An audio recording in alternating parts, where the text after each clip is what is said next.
এটা ৰেলী হোৱাৰ কথা আছিলে, ৰেলীটো হ'ব নিদিলে। ঠিক আছে, কোনো কথা নাই, কাৰণ ৰেলী হ'লে হয়তো কিবা গোলমাল চলমাল হ'ব পাৰে। কিন্তু মই গোটেই অসমবাসীক এটা কথা অনুৰোধ জনাওঁ, আপোনালোকে যিকোনো ফটো বা ভিডিঅ' যদি পষ্ট কৰে নহয়, বা যিকোনো যদি টেক্সট লিখে নহয়, আপোনালোকে জাষ্টিছ ফৰ জুবিন দা বুলি লিখক, যাতে এই মেছেজটো বহুত ওপৰলৈ যায়, যাতে ইয়াৰ ওপৰত একেবাৰে হাই লেভেল এনকুৱাৰী হয়। সমাধিক্ষেত্ৰ সোণাপুৰত হোৱাক লৈ কিছুমানে বিতৰ্ক কৰিছে। কিছুমানে কৈছে যে যোৰহাটত হ'ব লাগে, কিছুমানে কৈছে জালুকবাৰীত হ'ব লাগে। মই এটা কথা কওঁ, যোৰহাটবাসীক মই বেয়া নাপাওঁ, জুবিন দা যোৰহাটৰে হয়, ঠিক আছে, আপোনালোকৰ আৱেগ এটা আছে।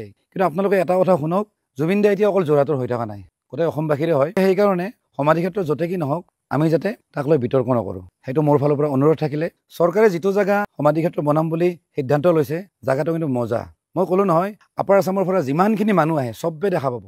আজি চাব, ভূপেন হাজৰিকাদেৱৰ যিটো সমাধিক্ষেত্ৰ আছে নহয়, বহুত মানুহে দেখাই নাপায়। তাতে ব্ৰিজেদি ঘূৰি ঘূৰি ঘূৰি ক'ৰবাত মানুহবিলাকে গুচি যায়, ভালকে গমেই নাপায় ক'ত আছিল কি। কিন্তু ইয়াৰে যিটো সমাধিক্ষেত্ৰ হ'বলৈ গৈ আছে জুবিন দাৰ নামত, তামাম হ'ব, মই ক'লো নহয়, আৰু একদম পুৰা ফ্ৰণ্ট ফেচিং, পুৰা মেইন ৰোডত। গতিকে এইটোক লৈ বিতৰ্ক নকৰিব। আপোনালোকে এইটো বিশ্বাস নকৰিব পাৰে, জুবিন দা আৰু আজিৰ মাননীয় মুখ্যমন্ত্ৰী ডক্টৰ হিমন্ত বিশ্ব শৰ্মা আৰু মই একেখন ডাইনিঙতে খানা খাইছিলোঁ। সেইটো আছিলে কাহিলীপাৰাত, এখন এলবামৰ ৰিলিজ আছিলে। সেই এলবামখন জুবিন দাই গোটেইকেইটা গান গাইছিলে, আৰু গানবিলাক লিখিছিলে আমাৰ আজিৰ মুখ্যমন্ত্ৰীৰ দেউতাকে।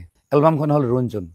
এটা কথা চিয়'ৰ যে মুখ্যমন্ত্ৰী আৰু আমাৰ জুবিন দাৰ মাজত বহুত ভাল সম্পৰ্ক আছিল। আমি কেতিয়াবা ভাবোঁ, বা মানুহবিলাকে ভাবে যে জুবিন দাই কেতিয়াবা অপ'জ কৰে ছিষ্টেমক লৈ। কিছুমানে ভাবে যে মুখ্যমন্ত্ৰীক অপ'জ কৰিছে নেকি, বা মুখ্যমন্ত্ৰীক গালি দিছে নেকি, এনেকুৱা কিন্তু নহয়। দুইজনৰ ভাল সম্পৰ্ক আছিল। যিটো পৰিস্থিতি হৈছিল, চৰকাৰে একচুৱেলি কণ্ট্ৰল কৰিব পৰা নাছিল। চৰকাৰেও ভবা নাছিল যে ইমান মানুহ ওলাই আহিব। তাৰ নেক্সট দিনাৰ পৰা কিন্তু গোটেই পৰিস্থিতি ভালদৰে তেওঁলোকে কণ্ট্ৰল কৰিছে, আৰু ইভেন সোণাপুৰত বহুত ধুনীয়াকৈ কণ্ট্ৰল কৰিছে। যিমানখিনি চৰকাৰী বিষয়া আছে, লগতে প্ৰশাসনিক বিষয়াবোৰ, তেওঁলোকক কিন্তু ধন্যবাদ দিব লাগিব, কাৰণ তেওঁলোকে পুৰা এৰি দিছে। কাৰণ তেওঁলোকেও জানে মানুহবিলাকে বহুত দুখ পাইছে, তেওঁলোকৰ অন্তৰ ভাগি গৈছে। সেইকাৰণে মানুহবিলাকে যেনেকৈ তেনেকৈ চকী টকীৰ ওপৰেদিও গৈছে যদিও একো কোৱা নাই।